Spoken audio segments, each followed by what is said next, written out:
Karena saya mengatakan umat Kristen tidak pernah menang jika berdiskusi tentang ketuhanan dengan umat Islam. Bahwa pendeta-pendeta Kristen kalau berdebat dengan umat Islam nggak pernah menang. Ya kenapa? Karena menggunakan nama sesembahannya umat Islam. Jadi kalau diajak diskusi, mau diskusi model seperti apapun, tetap akan mengalami kekalahan. Karena memang Tuhannya umat Nasrani itu bukan Allah. Sehingga ketika diklarifikasi menggunakan Alkitabnya LAI, ya tetap nggak akan menang.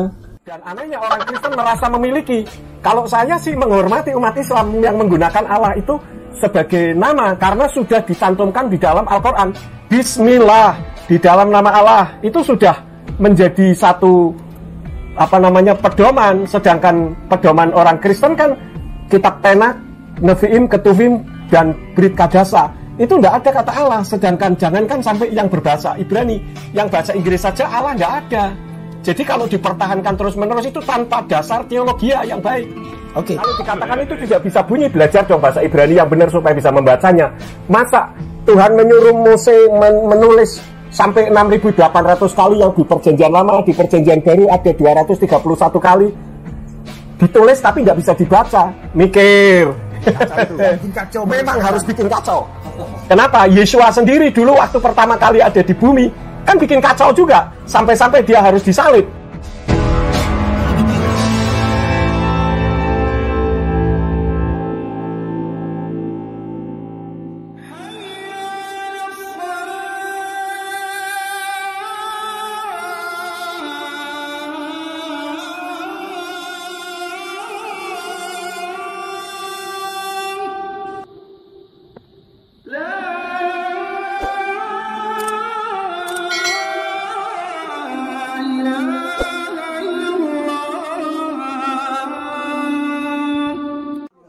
Assalamualaikum warahmatullahi wabarakatuh. Bismillahirrahmanirrahim. Alhamdulillahi rabbil alamin. Asyhadu an la ilaha illallah wa asyhadu anna muhammadar rasulullah.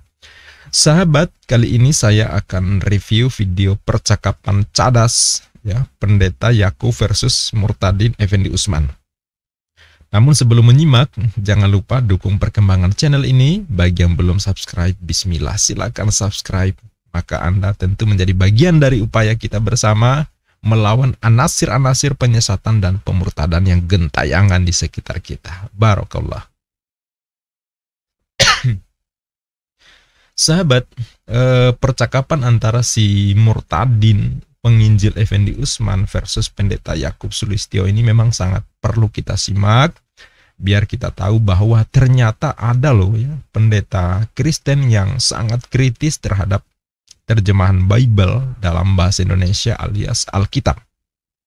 Sedemikian keras melakukan perlawanan dan menunjukkan fakta kesalahan fatal LAI yang memasukkan nama ilah yang diimani Muslim ke dalam Alkitab. Nah, begitu juga kita bisa menyimak gimana upaya si Murtadin ikut menyeret-nyeret istilah Allah ke Kristen. Ya, malah protes ke Pendeta Yakub.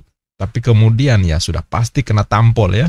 Karena pendeta ini pakarnya kok dilawan ya. Jadi seperti ini yang dapat kita simak dari video yang akan saya review ini. Nah, Pendeta Yakub ini memang sangat fenomenal sahabat. Dan banyak mendapat atensi positif dari kalangan Muslim.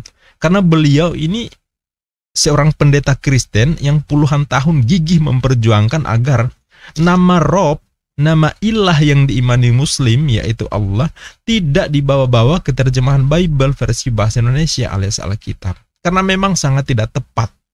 Sebab begitu masuk di terjemahan Alkitab, ini jadi problem yang luar biasa. Nama Rob yang diimani Muslim menjadi aneh di terjemahan Bible. Ada kata Allah huruf besar semua, ada kata Allah A saja yang besar, yang lainnya kecil, ada huruf kecil semua, bahkan ada pengulangan ya, Allah Allah, Allah Allah, kemudian bahkan para Allah, bahkan dapat imbuhan Allahmu Allah, Allahku Allah kita. Ini sangat luar biasa menciderai perasaan kita sebagai Muslim. Nama Rob yang kita imani sedemikian diperlakukan sangat tidak pantas di terjemahan Alkitab. Nah, Pak pendeta Yakub ini memahami betul bahwa Allah dalam Islam itu adalah nama, bukan sebutan. Itulah sebabnya Muslim tidak pernah menerjemahkan kata Allah, karena memang nama tidak bisa diterjemahkan. Mosok nama diterjemahkan, kan aneh. Ya. Oke sahabat, mari kita simak apa yang menjadi alasan pendeta Yakub Sulistyo ini begitu gigih menyalakan LAI, dan bagaimana penginjil yang juga murtadin Effendi Usman ini dibuat tak berdaya oleh pendeta Yakub. Ini dia. Pendeta Yakub Sulistyo. Kali ini saya membuat video yang saya beri judul Kristen selalu kalah tetapi ngotot. Nah, siapa yang selalu kalah dan siapa yang ngotot? Dalam masalah apa kok selalu kalah tetapi ngotot? Nah, yang saya maksud dalam judul ini adalah pendeta-pendeta Kristen yang jika berdiskusi, atau untuk bahasa yang lebih serunya adalah berdebat, khususnya perdebatan masalah ketuhanan, saya menilai pendeta-pendeta Kristen tidak pernah menang, alias kalah being knockout atau KO dalam istilah tinju, jika berdiskusi atau berdebat dengan teologi Islam.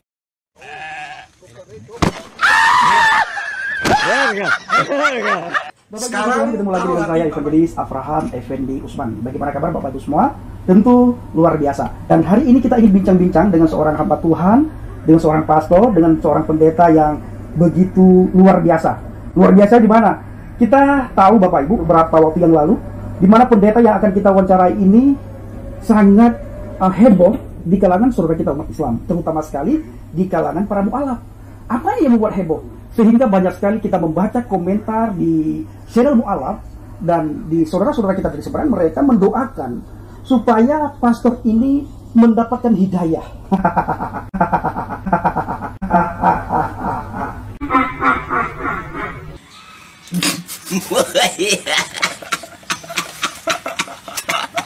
Ada Pastor Yakub Sulistyo. Shalom, shalom. Pastor Yakub Sulistyo. Nah, hari ini kita ingin bertanya kepada Pastor Yakub Sulistyo menyangkut viralnya berita di kalangan saudara kita dari seberang, sampai-sampai mereka memohon berdoa supaya Pastor Yakub Sulistyo menjadi mu'alaf, masuk ke agama Islam, alias mendapatkan hidayah. Dan bagaimana? Bapak Ibu saudara sekalian, saya merasa viral sebetulnya saya sendiri nggak tahu, tetapi saya diberitahu oleh teman-teman karena saya mengatakan bahwa pendeta-pendeta Kristen kalau berdebat dengan umat Islam nggak pernah menang.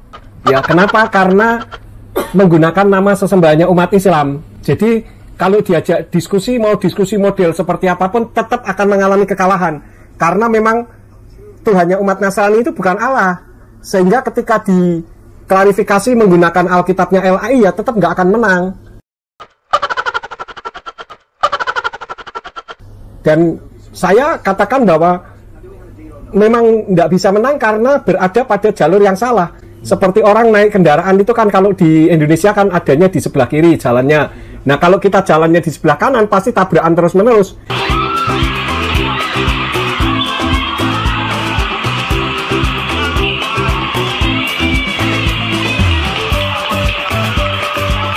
Jadi pada intinya adalah kita harus menurut aturan yang ada, sedangkan di dalam kitab suci nggak usah jauh-jauh pakai bahasa Ibrani, bahasa apapun, pakai bahasa Inggris saja nggak ada nama Allah. Kenapa orang Kristen mempertahankan nama Allah? Kalau dikatakan bahwa itu merupakan sebutan, kalau sebutan itu bisa dimaknai oleh beberapa agama yang lain semuanya dengan makna yang sama. Misalkan seperti kursi, itu dari Al-Kursi, Almari, itu dari Hindu, Buddha, Kristen, Konghucu, Islam, semua memiliki makna yang sama, yaitu tempat untuk menaruh pakaian atau tempat untuk duduk. Tapi beda dengan Allah. Orang saudara-saudara saya orang Islam katakan kalau Allah itu adalah nama, sedangkan orang Kristen katakan itu sebutan. Saya katakan bukan sebutan, karena kalau sebutan berarti Hindu dan Buddha menggunakan kata Allah sebagai sinonim dari kata Tuhan. Padahal tidak pernah umat Hindu dan Buddha menggunakan nama Allah sebagai sebutan. Nah, ini menunjukkan sedangkan orang Kristen katakan itu sebutan. Saya katakan bukan sebutan, karena kalau sebutan berarti Hindu dan Buddha menggunakan kata Allah sebagai sinonim dari kata Tuhan. Padahal tidak pernah umat Hindu dan Buddha menggunakan nama Allah sebagai sebutan. Jelas tak mungkin menang karena LAI menggunakan istilah yang diterjemahkan dengan cara yang salah. Mengambil kata Allah dari kitab Muslim tapi diartikan sebagai ilah, sembahan atau Tuhan. Ini jelas menyimpang dari kaidah penggunaan bahasa. Juga sangat melecehkan Muslim tentunya. Nah, terus mereka kadang bilang, oh istilah Allah sudah ada di zaman Kristen Arab dulu sebelum Islam. Ini jelas ngaco. Karena Kristen di Arab pun mengenal Allah itu sebagai nama, bukan sebutan. Nah, kesalahan lainnya adalah, ini kan terjemahan versi bahasa Indonesia. Lah ngapain jauh-jauh ngambil istilah dari Arab? Kan aneh ya. Nah, ini LAI kan membuat terjemahan versi bahasa Indonesia kan, bukan bahasa Arab kan. Lah terus ngapain pakai istilah di Arab kan gitu ya, kalau pakai alasan itu. Nah, terus kesalahan yang ketiga, ternyata kata Allah di Alkitab bahasa Indonesia, ternyata yang dimaksud adalah Tuhan atau sembahan. Sedangkan istilah itu bahasa Arabnya bukan Allah tapi ilah. Ya, masa LAI nggak bisa bedakan antara Allah dan ilah. Ini kan luar biasa kekonyolannya ya. Jadi mau ngeles pakai cara apapun, LAI tetap salah. Dan ini bukan saya yang menyatakan, menyalahkan LAI, tapi Pendeta Yakub Sulistyo. Nah, dan dampak dari kekacauan, kerancuan di Alkitab itu menjadi polemik berkepanjangan bahkan jadi persoalan bagi Muslim karena merasa nama Robnya dilecehkan oleh LAI yang menerjemahkan Bible versi bahasa Indonesia atau Alkitab. Kalau kita lihat di dalam kitab suci sebetulnya bukan Allah itu roh di dalam kekristenan, tetapi Elohim itu roh. Nah, Elohim itu apa? Sebutan, bukan nama. Jadi mau sampai kapanpun kalau di cross check kan orang Kristen berdebat dengan orang Islam nggak akan menang.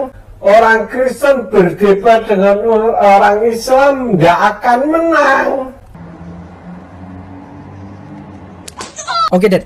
Mengenai kata Allah yang dipakai oleh orang Kristen, dan itu sumbernya diambil juga dari kitab LAI, Dad ya. Nah, kalau kita melihat juga, Dad, merujuk kepada sejarah, bukankah Allah itu sudah ada sebelum Islam muncul? Jadi kalau Dedi ngomong seperti itu seolah-olah Allah ini miliknya orang Islam. Nah, bagi saya, Dad, ini keliru. Kelirunya di mana?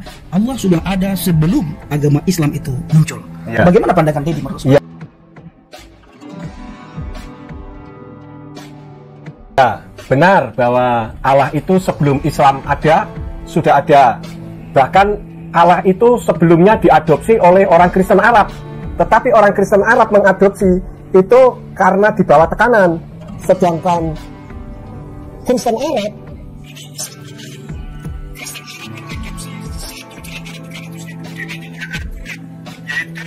dari suku Quraisy, ada Amanah, Al-Uzza, Al-Manat, Al-Hubal, Al-Hud, dan sebagainya. Nah, Allah itu salah satu di antaranya. Itu diadopsi oleh Kristen Arab. Dan anehnya orang Kristen merasa memiliki. Kalau saya sih menghormati umat Islam yang menggunakan Allah itu sebagai nama, karena sudah dicantumkan di dalam Al-Quran.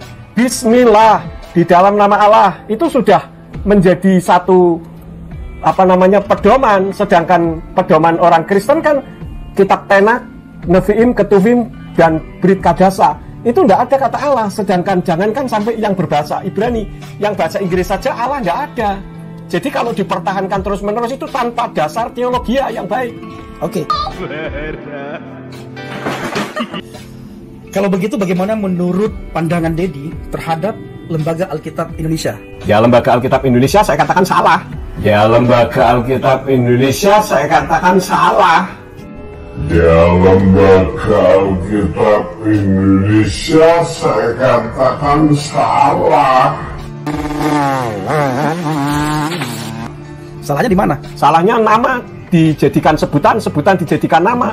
Ada Allah A huruf besar semua, Allah huruf besar semua, ada Allah A-nya yang huruf besar, ada Allah huruf kecil semua. Nah, sekarang kalau misalkan saya ngomong Allah, Allah, Allah, ini yang mana yang huruf besar semua, yang mana huruf besar depannya saja, dan yang mana huruf kecil semua.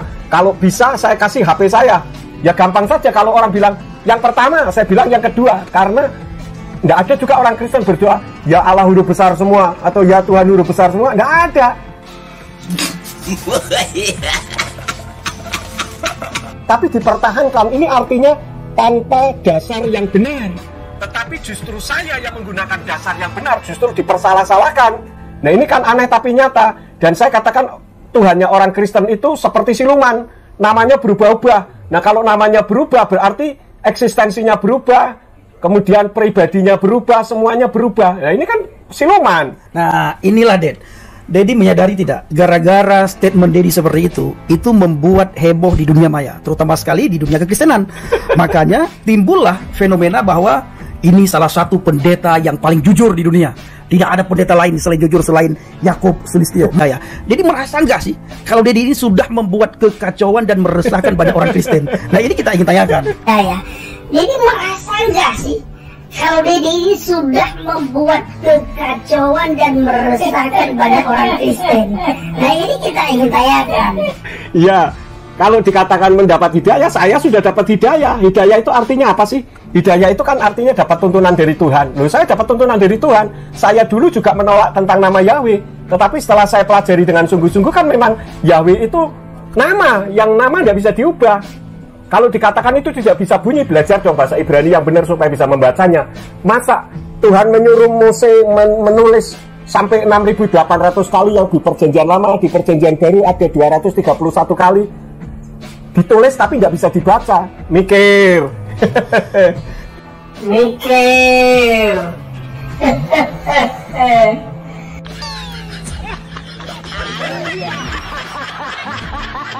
Ya, Dedi merasa tidak sih kalau Dedi itu sudah membuat kekristenan itu kacau ya, pecah gara-gara statement Dedi seperti itu. Seolah-olah kita orang Kristen ini salah besar ketika menyebut nama Allah. Padahal nama Allah itu ada sebelum Islam ada, itu nama Allah sudah ada. Walaupun Dedi sudah jelaskan tadi ya. Tetapi yang meresahkan itulah statement Dedi seperti itu. Kita orang Kristen ini salah semuanya. Nah, tetapi katanya pendeta itu mengajarkan kebenaran.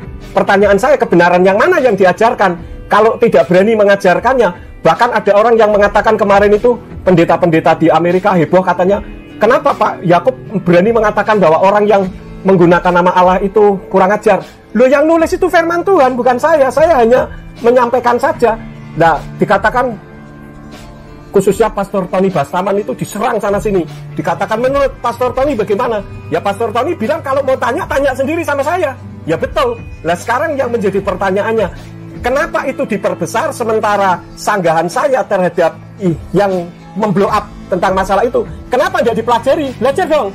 Jangan hanya pintarnya ngomong saja. Ngomong Pak Yakub membuat orang kurang ajar. Dan yang ngomong bukan saya, firman Tuhan. Kalau nggak percaya, buka sanggahan saya.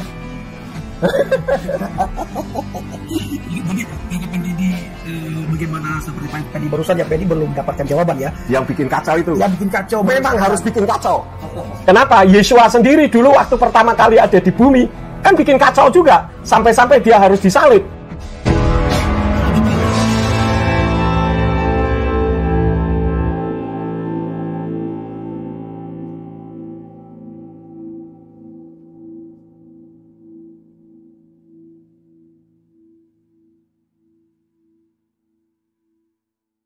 Kenapa Yesua sendiri dulu waktu pertama kali ada di bumi kan bikin kacau juga, sampai-sampai dia harus disalib.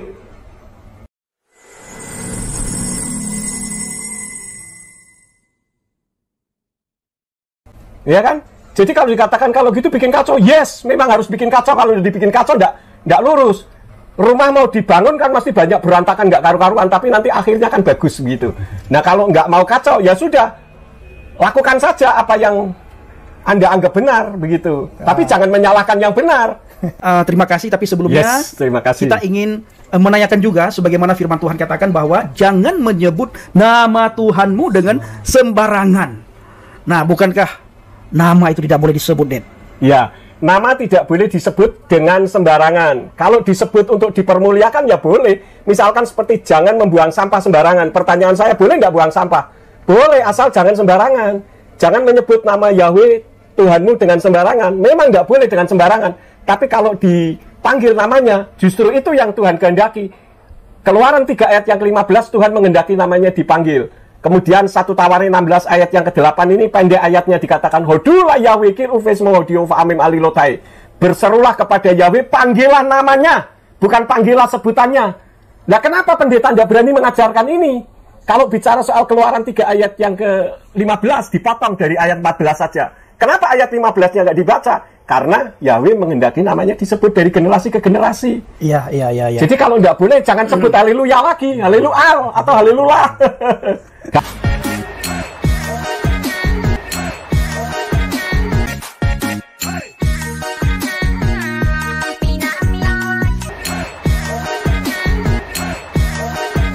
Gampang saja, apa sih definisi sesat? Definisi sesat adalah ajaran tanpa dasar. Nah, apa yang saya sampaikan ini dasarnya firman Tuhan nih. Bahkan firman Tuhan dalam bahasa aslinya. Masa dibilang sesat? Nah, kalau gitu yang sesat yang mana? Masalahnya, karena saya sudah punya tanggapan sanggahan itu ada hampir 40 sampai sekarang ini.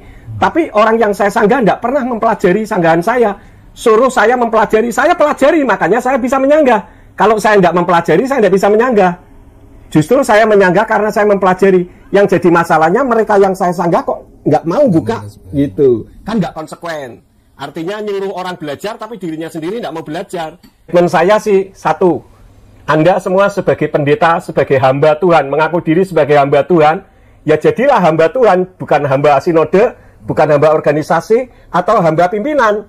Ya kita perlu jadi hamba sinode, hamba pimpinan itu memang perlu. Tapi kalau sesuai firman, kalau menentang firman, kalau firman Tuhan katakan itu kurang ajar, jangan marah sama saya dong, marah sama firman.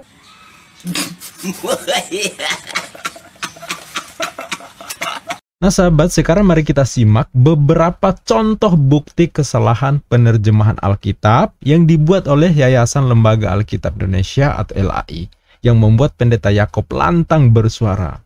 Beliau tentu punya kapasitas untuk itu karena beliau paham, beliau punya literatur, punya referensi yang dapat dipertanggungjawabkan. Ini dia.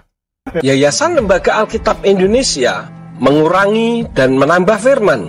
Contoh, di dalam Roma 8 ayat yang ke-1 berbunyi, demikianlah sekarang tidak ada penghukuman bagi mereka yang ada di dalam Kristus Yesus. Di dalam kitab King James Version menulisnya, there is therefore now no condemnation to them which are in Christ Jesus, who walks not after the flesh, but after the Spirit. Ada lanjutannya, yaitu who walks not after the flesh, but after the Spirit.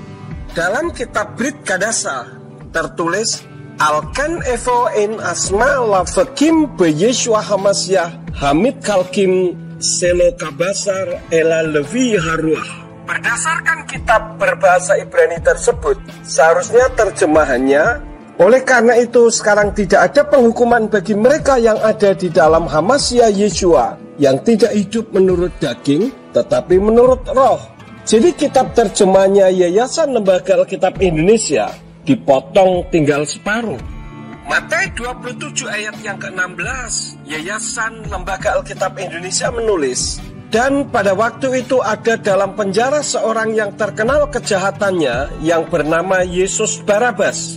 Di dalam kitab King James Version menulis, and they had then a notable prisoner called Barabbas. Dalam kitab Brit Kadasa menulis, Ufaet hahi hayalahem is asir nodalaam usmo Baraba.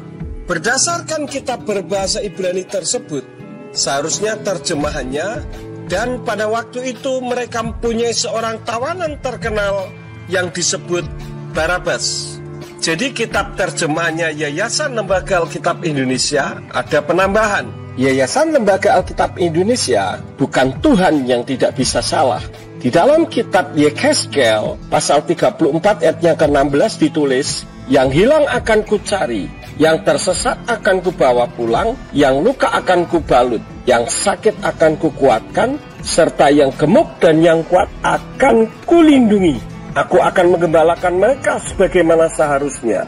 Perhatikan kalimat yang gemuk dan yang kuat akan kulindungi. Kitab King James Version menulis, I will seek that which was lost, and bring again that which was driven away, and will bind up that which was broken, and will strengthen that which was sick. But I will destroy the fat and the strong.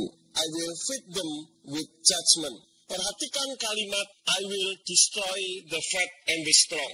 Dalam kitab Tenak berbunyi, Et ha'ovedet avakesh, ve'et ha'nit na'at ashir, ולם נשברת אחבוש, ואת החולה אחזק, ואת השמנה, ואת החזקה אשמיד, הרענה ונפתח. Asmit itu artinya aku akan menghancurkan. Jadi King James Version yang benar. Namun King James Version juga bisa salah, seperti Yayasan Lembaga Alkitab Indonesia juga, karena sama-sama kitab terjemahan. Contohnya, di dalam kitab Iyyub pasal 2 ayat yang ke-9 tertulis, "Then said his wife unto him, Dost thou still retain thine integrity? Curse God and die." Perhatikan kata curse God. Terjemahannya sama dengan Yayasan Lembaga Alkitab Indonesia, yaitu, "Maka berkatalah istrinya kepadanya, masih bertekunkah engkau dalam kesalehanmu? Kutukilah Allahmu dan matilah." Perhatikan kata kutukilah Allahmu. Dalam kitab Tenak berbunyi, ותאמר לו אשתו, עודך מחזיק בטומאתך, ברך אלוהים ומות. Perhatikan kata Barek Elohim, seharusnya artinya berkatilah Elohim, seperti yang tertulis dalam kitab Literal Translation of the Holy Bible yang menulis, "And his wife said to him, Are you still holding fast to your integrity? Bless God and die." Perhatikan kata bless God, itu yang benar. Kesalahan fatal yang dilakukan kitab terjemahan adalah menerjemahkan nama diri Yahweh menjadi Lord dan God huruf besar semua dalam bahasa Inggris, dan menjadi Allah dan Tuhan huruf besar semua dalam kitab Yayasan Lembaga Alkitab Indonesia, sehingga nama Yahweh tidak dikenal dan dianggap sesat. Sekaranglah waktunya dipulihkan. Ya, jadi sahabat, kita akhirnya paham kenapa Pendeta Yakub menegaskan kesalahan fatal LAI ini. Pernyataannya yang bikin kuping Oten memerah adalah Kristen tidak akan pernah menang berdebat melawan Muslim dalam hal ketuhanan, karena penggunaan kata Allah dalam Alkitab sama sekali tidak punya dasar. Ya. Dan ternyata Pendeta Yakub yang gigih memperjuangkan agar LAI tidak membawa nama Allah ke dalam terjemahan Alkitab, beliau ini malah dipecat, dikeluarkan dari sinode. Wah, luar biasa ya. Menyampaikan kebenaran malah diperlakukan seperti itu. Padahal sekali lagi beliau menyampaikan kebenaran. Beliau ingin menyelamatkan jemaat agar tidak terus-terusan dicekoki dengan terjemahan yang salah di kitab sucinya. Bukan ayatnya yang salah, tapi terjemahannya yang dibuat menjadi salah. Dan yang membela Pendeta Yakub adalah umat Islam. Karena umat Islam tahu Pendeta Yakub ini cerdas, jujur. Beliau bukan membela Islam sebenarnya, tapi membela kitabnya agar tidak dikotori oleh penerjemahan yang menyimpang. Penerjemahan yang dinilai menyimpang oleh Pendeta Yakub Sulistyo ini. Nah, secara tidak langsung, tentu yang diharapkan adalah tidak perlu ada konflik Islam Kristen dalam penyampaian ajaran masing-masing jika saja LAI tidak membawa nama ilah yang diimani Islam ke dalam terjemahan Bible. Itu yang sangat diharapkan. Nah, rupanya respon positif umat Islam ini yang membuat si Murtadin Effendi Usman ini meradang ya. Mungkin makan tak enak, tidur tak nyenyak, duduk pun gelisah ya, gitu lah kurang lebih. Maksud dia mau mengoreksi pernyataan pendeta, malah ditampol balik, dikuliahi oleh pendeta sampai ya kita lihat sendiri tadi ya, nyengir dan memelas ya. Ya, kita berharap semoga aja setelah dikuliahi oleh Pendeta Yakub, si Effendi Usman ini insaf lah ya. Ya minimal tidak lagi membawa nama ilah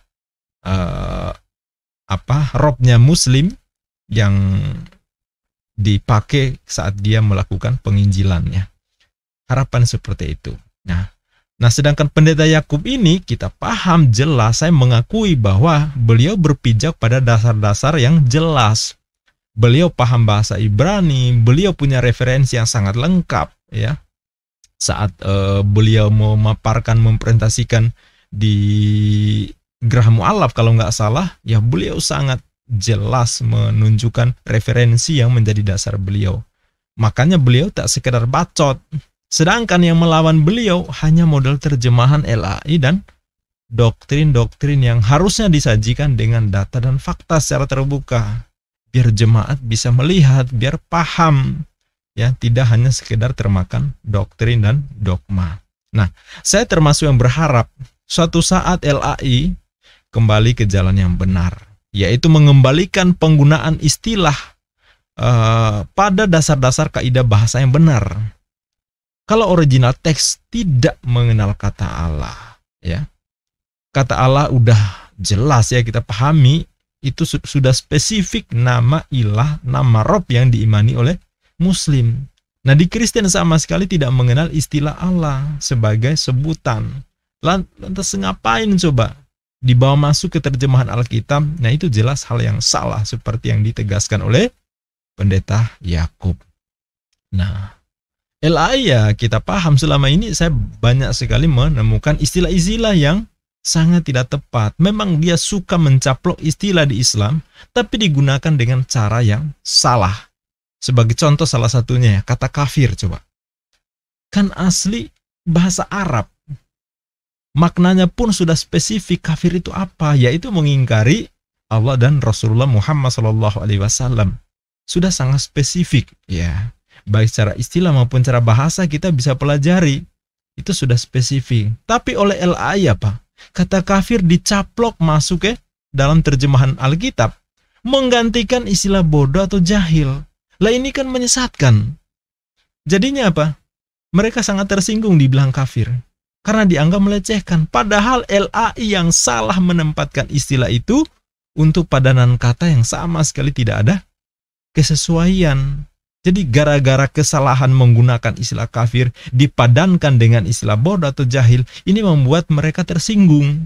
Padahal kalau mereka paham, itu tidak mungkin. Sama seperti ada seorang tokoh Hindu ya di Bali pernah menyampaikan bahwa saya sama sekali tidak tersinggung kalau dibilang kafir. Justru saya akan tersinggung kalau dibilang tidak kafir.